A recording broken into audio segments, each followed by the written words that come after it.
It's dating apps, it's social media. Yeah. And I think it's completely skewed everybody's vision of what the average woman looks like, because the average women that you see on Instagram are not the average woman. I'm just going to say that. And I think men have lost the ability to just go into a coffee shop and pick up a woman and get a number. You can't do that. That's not allowed. But it is. But it is allowed. Like me too. No. Yeah, I know you're saying it is, but dude, let's take a look at like gyms, for instance. The meme. There's a really funny video where it's a woman, a guy's lifting, curling or whatever, and then a woman walks onto the treadmill in front of him, and his head spins all the way back around, because there are a ton of these videos where a guy's minding his own business, and he becomes viral just because he says something like, "Hey, are you done lifting those?" And then she's like, "How dare you talk to me?"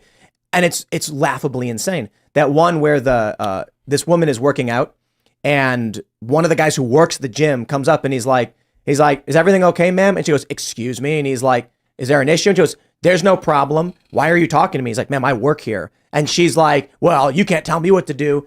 That clip goes mad viral because it was comeuppance for a lot of these situations. Let's put it this way.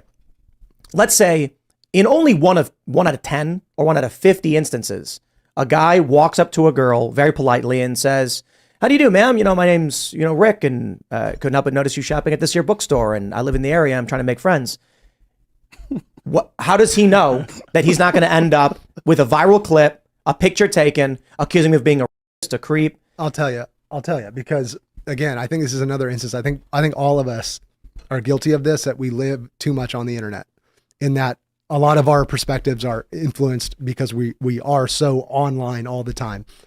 I'm with you on talking to women in person, by the way. 100%. I agree that guys need to go out there and talk to women. And this all starts, by the way, with the fathers, right? My sons will have absolutely no problem talking to women, being confident with women. Like, it all starts there. And this is my whole mission of, like, a lot of the problems that you're talking about are eliminated with present, strong fathers who show their sons how to be confident, successful men and good leaders of the family. But here's the thing. You got to understand, the women that your sons are going to talk to aren't going to have fathers. So though I know it's optimal, it's what you're saying is optimal. I agree with everything that you're saying. Yeah. But my thing is, I'm adapting guys for the new normal.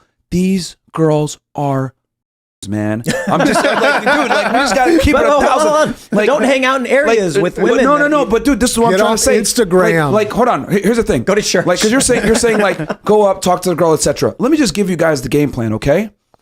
A woman's goal is to sell you purity so that you commit to her. The man's goal is to sell success so that she'll want to commit to, so that he can give commitment to her to some degree if he finds her attractive.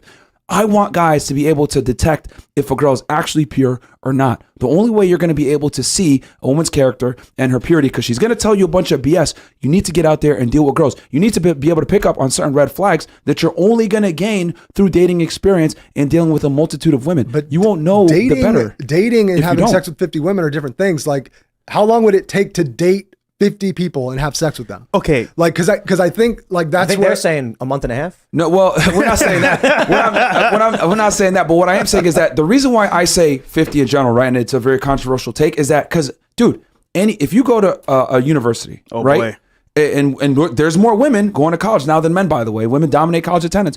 What do you think the girls are doing there? They're besides pursuing useless degrees, they're smashing. These girls, I know girls that will get laid like 20 dudes in a semester easily, if not more. So by the time a girl's, done with Greek life, done with college, etc., pursuing her master's degree or whatever it may be, a lot of these girls will have double-digit body counts. And I don't want guys to go into a situation where they have 5 bodies, she has 50 bodies, she's going ahead and selling him purity, telling him what he wants to hear. He doesn't know better because he hasn't dealt with enough women. And then next thing you know, he's getting finessed. Aren't you contributing to the problem though by having sex with a bunch? Aren't you just creating more? Men have to have sex with women. Wait. If women are going to have bazookas in the sexual marketplace, I'm going to arm the guys with the bazookas. I got fire with fire. I got you. Social media has already armed them, my friend. TikTok, Instagram, there's no denying. Yeah, you said get off of social media. Bro, no one's getting off of it. They're actually more in tune to it, and as well from young ages. So ultimately, they're being brainwashed by social media from the very beginning. So at that, it's not changing. You can help counteract, but not all the way. I think where we're becoming like, I say this ironically, arch enemies on this topic is like,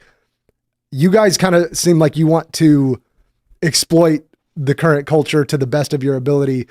I'm more of like a resist guy, and maybe that's naive of me, but I'm more like, fuck that. I'm resisting this new reality, and I want to create the type of men who are better than this. That's exactly how I see it. But I wouldn't say exploit. I think they're adapting to it. We're adapting. Sure, that's a better word. Like you're giving the ideal, which I agree with, Yeah. but I'm giving the real of what they really are dealing with. These women are not the same, dude. Like if it was 1953 and the girls came, from a God-fearing household, they had their father in place, religion was a thing, shame was a thing, there was no social media, women actually were women and they were feminine and they weren't the masculine, butchering, ridiculous women that they are nowadays, I would tell you, yes, let's do it. But unfortunately, I cannot dispense that advice. That is the equivalent to giving them a butter knife and telling them, go into this gunfight. These women are different. They've changed. Men haven't changed, but women have. But stay away from these areas. Like, I don't think the situation you're describing affects people who go to church. A little bit. What? Tim. Okay, hold on.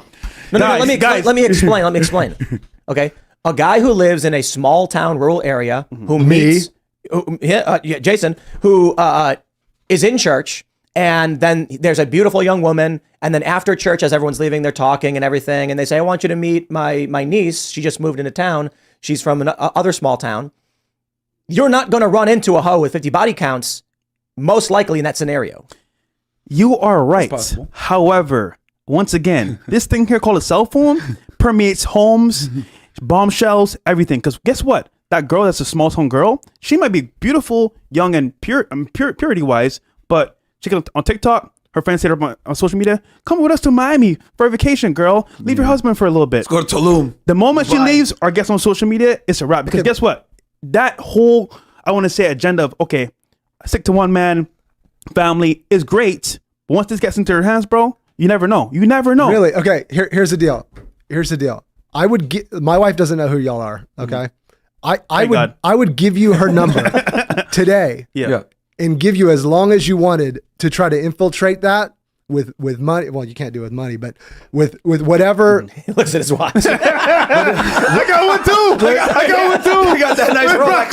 I said nice watch. You I got can one use too. whatever tools at your disposal. Yeah. And I would bet you $1 million, a real offer. And you picked a good one. Good. Okay, but so this is what I'm saying. Who are we talking to? Because I thought we were talking to the 1%. Like we're trying to talk to the 1% of men, right? The high value. We're trying to build high value men, right? That's all of our goals, right? Yeah. So I feel like the advice that we're talking about right now is for the general population, which is debauchery, casual sex. Like I'm talking fire with fire. Okay, man. but I'm talking to I want to talk to the 1% of men who are willing to, however many women, it doesn't matter the number of women that you have sex with. It doesn't matter as long as you're in pursuit of that purpose. But I'm talking to this 1% of men who are willing to find the woman that I'm referring to when I talk about my wife, to find her, to wait for her, to commit to her, and to do that without and being sure enough in yourself as a man that you don't need to do all this other stuff, because there is enough women, good women, for the top 1% of men. There might not be enough women for every man, right? Because not everybody's high value, not everybody's going to be that 1%.